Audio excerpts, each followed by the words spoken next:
refusing to return a deposit of over $18,000 even though the groom has tragically died. I have been tagged multiple times in this video from people wanting my opinion and thoughts on it.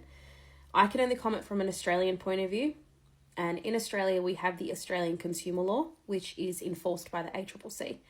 And it would be near impossible for a venue to keep this money. You would have to provide a very detailed list of how your business incurred these costs. And as someone who was a general manager in my last role and managed multiple venues, you just couldn't do it. There's no way that a business has incurred $18,000 in a lead up to a wedding. We actually had this happen at my last role. The wife-to-be tragically passed away. We were given everything back, but they wanted to hold the wake at the venue. So that's kind of what happened in our particular situation. Unfortunately, COVID hit, and that was a whole other thing in itself. But they eventually got to hold the kind of celebration of life at the venue. But yes, when it, happened at our particular venue, everything was being refunded, because not only, legally would we have to, but morally it's what you should do. I'm not quite sure why this venue has taken this approach, because it's going to cost them far more than $18,000 now, in bad press, loss of, community trust. When future couples are looking at venues, are they going to want to choose the venue that withheld $18,000 when tragedy hit? Because while obviously it's not something that's likely to happen, it can. And it baffles me why they have chosen to do this and really stuck with their guns, saying that, no, we will be keeping the money.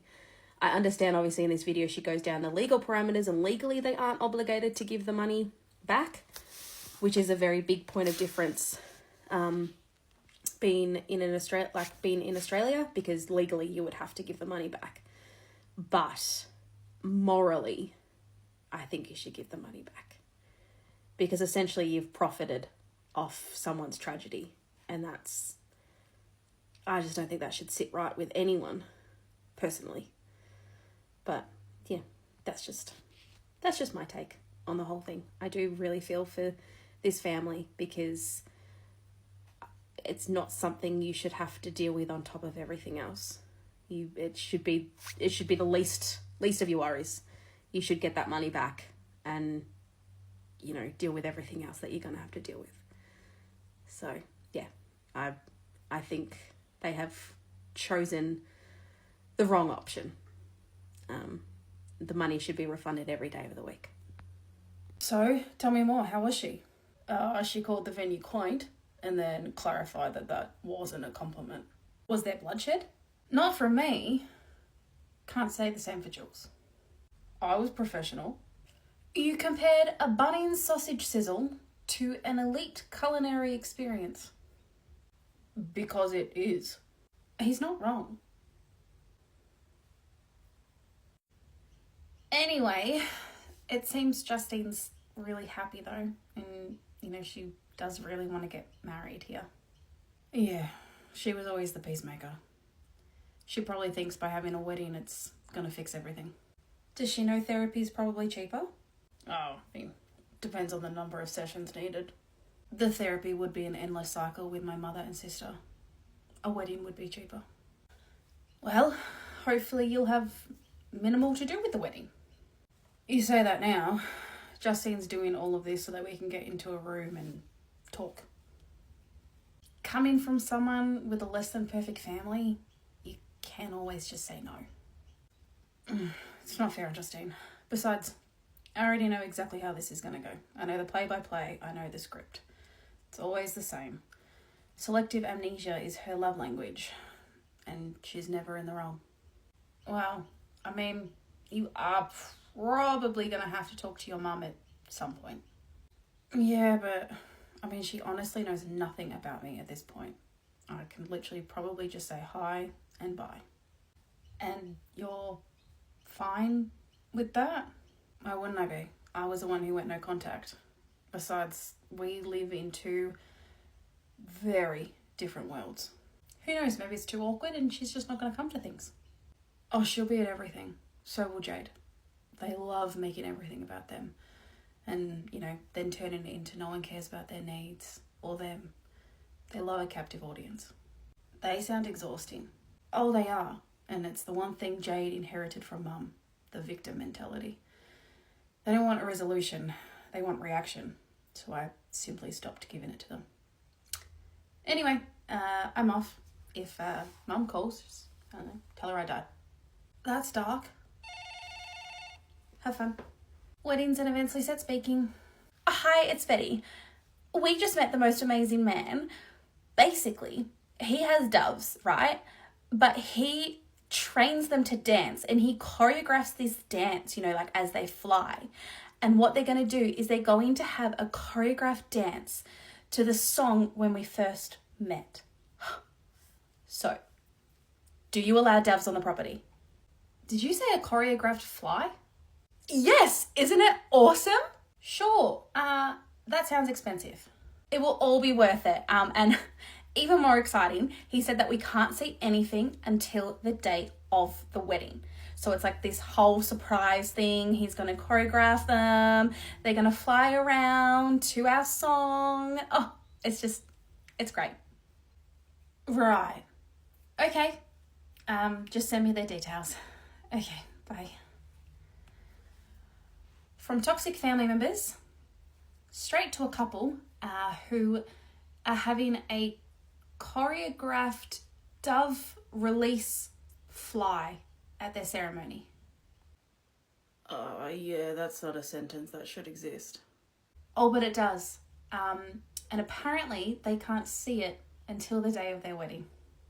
So you're going to tell them that they're overpaying for doves to simply be released at their ceremony? Nope, not my circus, not my birds. I think you mean clowns. Okay, how about this then? How about you finish up what you're doing? We can go get a drink and we can debrief. Or how about you debrief and I'll just drink. So that was the first and only time I ever videoed or filmed a wedding. I'm making sure I'm actually recording this time so that we can have our chat. But because of that scenario, it made me think of a time where I was asked to film one of my friends' weddings. And, at the time I was like, sure, 100%, how hard could it be? I can film a ceremony. I've got this. I set it all up and, I've just a handheld video recorder and I start filming. I'm getting all of the angles, all the shots. I'm thinking I'm being real creative. I'm getting like close-ups. I'm really happy with the footage that I'm getting. I'm making sure that it's going to be this beautiful ceremony footage that they will have forever, right? I'm sure you can all guess where this is going. So I, get home after the wedding, go to bed, wake up the next day, go to put all the footage, upload it onto my laptop, and I literally just stop. Because it turns out all of the footage that I have is of my feet. Just of my feet walking through the grass. So it turns out that when I thought I was recording, I wasn't. And when I was recording, when I thought I was recording, I wasn't. And when I was recording, I thought I wasn't. Yeah. So, I obviously just go into an absolute panic. You can't recreate a ceremony, right? It's been and gone. Oh, I will preface that. Yes, no, I did test filming and it was all good, right? I did some test footy and I was like, yep, no, I've got it. I know how this works. This is all fine. So what actually happened on the day? I don't know. I don't know what happened on the day. Something, I don't know. Well, I do know, I didn't film. So, yeah. So I am just hyperventilating. I am in an absolute panic because I've completely let them down. And it's not like I can fix the situation. Like, if there's no footage, there's no footage, right? Like, you can't just recreate it. So I call my sister in an absolute, like, hysteria. Like, she thought something worse had actually happened. But in my world, at this particular time, this was probably, like, the worst thing that could have happened. So I explained to her what has happened. And she's like, well, like, you're going to have to tell him, you know, like, again, like, it's not like you can recreate the footage. Like, you're just going to have to come clean and tell him what has happened. And, like, I know that, but I am sweating because I have dealt with brides, right? And, like, yes, this was, you know, a friend and stuff, but I also know what happens when, you know, the stress of a wedding and everything comes and they don't have their ceremony footage, right? So I'm imagining what's about to happen when I make this phone call. I call up our friends and I explain what's happened. I, not handling the emotions very well. I'm crying on the phone. I'm apologizing. I'm like, I am so sorry. Like, so sorry. They were fine. She laughed it off, which, you know, they've become really, really close friends of ours now. And it's very much in their nature. She was just like, well, what can we do? Thankfully, there were other people who were like filming on their phones and stuff. And she's like, I reckon we've got enough. We can piece it together and we'll have something. So that was the first and only time I ever videoed or filmed a wedding. And I will probably never do it for someone, ever. I'll say hire someone professional.